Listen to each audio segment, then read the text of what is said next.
আমি বাগদাদ হাইলার জায়গা ভিত্তি যাইতে বসলাম, আমি যাইতে আসছি না, তাহলে আমার অস্কার।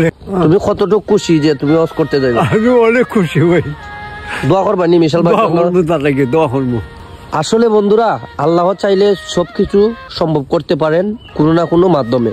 তো যে দাদা কখনো স্বপ্নে কল্পনায়ও ভাবেনি যে মক্কা মদিনা সৌদি আরব হজ করতে যাবেন, যেটা একমাত্র সম্ভব হয়েছে মিশাল ভাইয়ের মাধ্যমে। তো মিশাল ভাইকে অসংখ্য ধন্যবাদ যে আপনি আমাদের পাশে দাঁড়িয়েছেন, এই দাদার মুখে হাসি ফুটিয়েছেন।